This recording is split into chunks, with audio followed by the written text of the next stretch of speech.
ओम नमः शिवाय। दोस्तों, आपका हमारे चैनल पर स्वागत है। आज के इस कार्यक्रम में हम आपको जानकारी देने वाले हैं न्याय और कर्म के देवता शनिदेव 28 नवंबर 2025 को वक्री से मार्गी होने जा रहे हैं। तो शनिदेव के मार्गी होने का प्रभाव कर्क लग्न या कर्क राशि वालों पर किस प्रकार से पड़ने वाला है, शनिदेव आने वाले समय में आपके जीवन को किस प्रकार से प्रभावित करेंगे, कौन सी महत्वपूर्ण घटनाएं घटित होने वाली हैं और ऐसे कौन से 3 कार्य हैं जो आपको भूल कर भी नहीं करना है, इसके बारे में भी चर्चा करेंगे। तो आइए सबसे पहले ये जानते हैं कि शनिदेव कब से लेकर कब तक के लिए मार्गी हो रहे हैं और इनका गोचर किस राशि में हो रहा है। तो कर्क राशि वालों, वर्तमान समय में शनि का जो गोचर हो रहा है ये देवगुरु बृहस्पति की मीन राशि से गोचर कर रहे हैं और 28 नवंबर 2025 को ये वक्री से मार्गी हो जाएंगे, यानी कि सीधी चाल चलेंगे और आगामी वर्ष 2026 27 जुलाई 2026 तक ये मार्गी अवस्था में मीन राशि में ही गोचर करने वाले हैं। अब देखिए, जब हम शनि जैसे ग्रह की बात करते हैं तो शनि को बहुत ही महत्वपूर्ण ग्रह कहा जाता है। इन्हें न्याय और कर्म का देवता कहा जाता है। जो व्यक्ति जैसा कर्म करता है उसके अनुरूप शनिदेव उसको फल प्रदान करते हैं। साथ ही शनि को शोक, दुख, कष्ट, पीड़ा, कंस्ट्रक्शन लाइन, ठेकेदारी के कार्य, ऑयल इंडस्ट्री, चमड़ा उद्योग, इसके साथ ही टेक्निकल फील्ड जितने भी होते हैं, साथ ही मेडिकल लाइन पर भी शनि का प्रभुत्व होता है। इसके साथ जुडिशरी लॉ को भी शनि प्रभावित करते हैं। साथ ही साथ व्यक्ति के जीवन में उसके करियर में जो स्टेबिलिटी प्राप्त होती है वो शनि ग्रह के कारण ही प्राप्त होती है। ऐसे में वर्तमान समय में शनि का गोचर आपकी राशि से नवम भाव में हो रहा है और शनिदेव 9th हाउस के अंदर वक्री से मार्गी होंगे। कर्क राशि वालों, इस समय अवधि के दौरान आप देख पाएंगे कि भाग्य का भरपूर सहयोग आपको मिलने जा रहा है।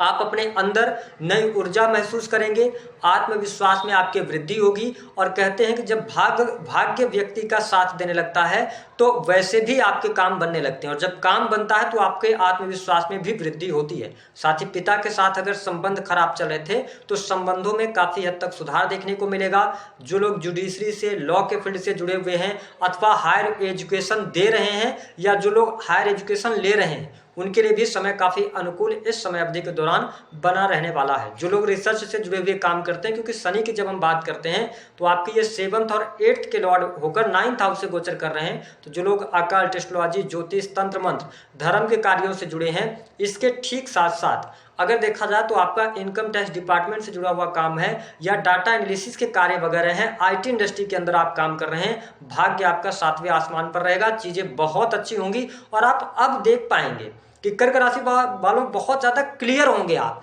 अभी तक जो कंफ्यूजन की स्थिति बनी हुई थी तो उस कंफ्यूजन से आप बाहर निकलेंगे। आपको क्या करना चाहिए, क्या नहीं करना चाहिए, आप क्लियर होने जा रहे हैं। चीजें आपको बिल्कुल स्पष्ट तौर पे समझ आएंगी। शनि की तीसरी दृष्टि का प्रभाव लाभ भाव पर है। निश्चित तौर पर लाभ तो आपको मिलता हुआ नजर आ रहा है। आपके धन में वृद्धि होगी, रुका हुआ फंसा हुआ धन आपको मिलेगा। लेकिन यहाँ पर एक गलती आपको नहीं करना, यानी कि शनि की जब तीसरी दृष्टि जो है वो आपकी इच्छा पूर्ति के भाव पर है, यानी कि इनकम के भाव पर है, लाभ के भाव पर है। तो ऐसी स्थिति में अगर आप सरकारी पदों पर हैं या वरिष्ठ अधिकारी वगैरह हैं तो अपने पद का दुरुपयोग नहीं कीजिएगा, क्योंकि ये जब 11th हाउस पर दृष्टि डालें तो आपके लालच में भी ये वृद्धि करेंगे। और शनि जहां पर भी तीसरी दृष्टि डालते हैं, अगर उस भाव से रिलेटेड चीजों को लेकर आप मेहनत नहीं करते, आप अनुशासन नहीं दिखाते हैं, तो फिर वही जो चीजें आप उस भाव से रिलेटेड कर रहे हैं उसी को लेकर ये दंडित करना शुरू कर देते हैं। तो मेरे कहने का मतलब है, लाभ की स्थिति बनेगी, इच्छा पूर्ति होगी, ठीक है, धन आएगा आपके पास में। लेकिन अगर आपने इलीगल कुछ काम करके अपनी इच्छाओं की पूर्ति करने की कोशिश करी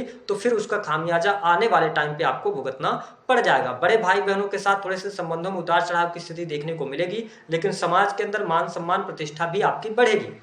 नौकरी पेशा जीवन आपका अच्छा रहेगा, नौकरी से आपको लाभ होगा। जो लोग सरकारी क्षेत्र से जुड़े हैं, प्राइवेट सेक्टर में भी अगर आप काम कर रहे हैं तो आप किसी भी फील्ड में काम कर रहे हो, नौकरी पेशा जीवन अच्छा रहेगा। इस समय अवधि के दौरान प्रमोशन का योग बनता है, वरिष्ठ अधिकारियों का सहयोग मिलेगा आपको।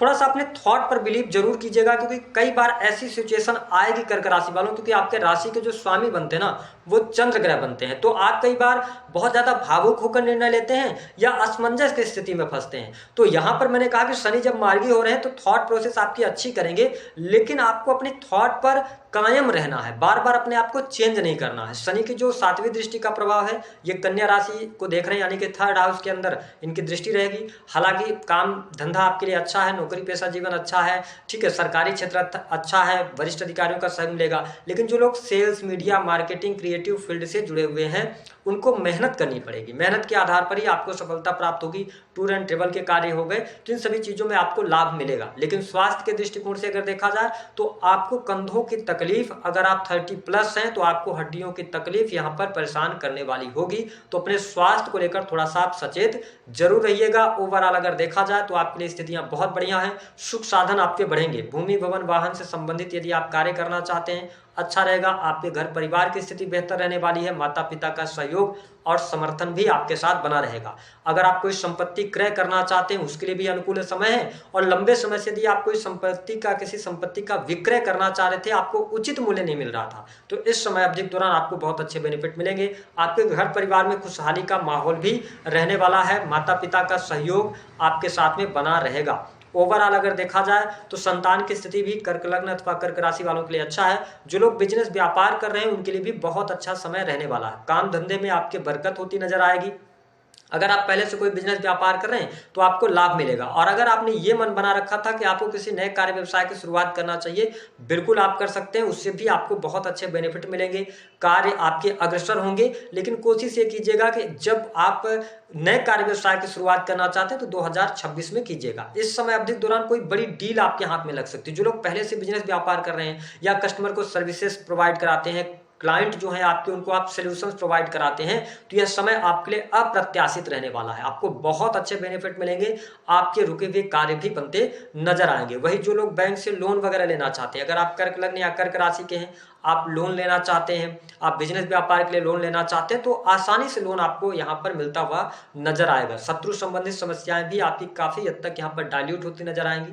अगर कोई कोर्ट कचहरी आदि का मामला चल रहा है तो उसमें भी आपके लिए सफलतादायक समय अवश्य रहने वाला है। ओवरऑल अगर देखा जाए तो प्रेम संबंध के मामलों के लिहाज से भी समय काफी अच्छा रहेगा। प्रेमी प्रेमिकाओं के बीच में अच्छे संबंध रहने वाले हैं। इस समय अवधि के दौरान नए प्रेम संबंध की भी आपके लिए शुरुआत होती नजर आ रही है। ओवरऑल अगर मैं देखूं तो जो हमारे कर्क लग्न या कर्क राशि वाले हैं उनके लिए शनि का मार्गी काल बहुत अच्छा रहने वाला है। क्योंकि न तो आप शनि की ढैया के प्रभाव में है, न तो आपके ऊपर शनि की 7.5 का प्रभाव चल रहा है। तो इसका मतलब यह है कि यह आने वाला समय जो है यह आपके लिए काफी अच्छा रहने वाला है।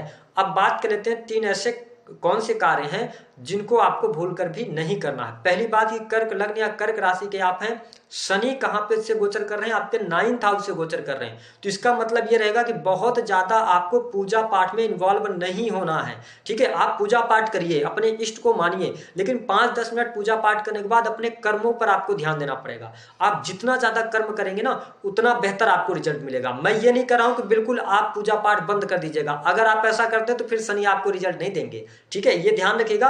5-10 मिनट पूजा पाठ कीजिए, बाकी अपने काम पर आप फोकस कीजिए। दूसरा काम क्या करना है, कर्क लग्न या कर्क राशि वालों को अपना जो संचित धन है वह किसी भी व्यक्ति को नहीं देना है। कहीं पर भी गलत जगह पर निवेश मत कर दीजिएगा। शेयर मार्केट, जुआ, सट्टा, लॉटरी, इन सभी चीजों से पैसा आपके पास नहीं आने वाला है। लालच में आएंगे। मैंने कहा था ना कि 11th हाउस पर दृष्टि है, तो जो आप इच्छाएं पालेंगे, अगर आप जेन्युइन तरीके से आगे बढ़ेंगे तो आपको लाभ मिलेगा। लेकिन अगर आपने जल्दबाजी करी, क्योंकि राहु का जो मूवमेंट हो रहा है ना वो आपके अष्टम भाव से हो रहा है, तो आप क्या करेंगे, इजी मनी की तरफ भागेंगे तो नुकसान आप उठाएंगे। ठीक है, तो अपने संचित धन का आपको ध्यान रखने की आवश्यकता रहेगी। तीसरी चीज ये रहने वाली है कि कर्क लग्न और कर्क राशि वालों, आप अगर सरकारी पदों पर हैं तो ध्यान दीजिएगा, किसी भी प्रकार के इलीगल चीज नहीं कीजिएगा। आज आपको लग रहा होगा कि आपके हिसाब से चीजें चल रही हैं, सब आसान हो जाएगा, आगे चल के आप जरूर फंसेंगे। इस बात को नोटिस करके चलिएगा। उपाय क्या करेंगे, उपाय के तौर पर भगवान शिव की आराधना कीजिए, अपने कर्म पर फोकस कीजिए, बुजुर्गों से आशीर्वाद लेते रहिए, बच्चों को स्नेह करते रहिए। बच्चों के साथ में अगर आप क्वालिटी टाइम स्पेंड करते हैं तो शनि शुभ प्रभाव देते हैं। इसके साथ मैंने कहा गरीबों की मदद कीजिए। कोशिश करिए कि आप अगर सक्षम है तो ठंडी का सीजन आ गया है तो आप कंबल या आप कोई भी सर्दी वाले जो कपड़े होते हैं वो आप किसी गरीब व्यक्ति को आप दान कर सकते हैं। इससे भी आपको शनिदेव का अच्छा प्रभाव देखने को मिलेगा। तो दी गई जानकारी पसंद आए वीडियो को लाइक करें।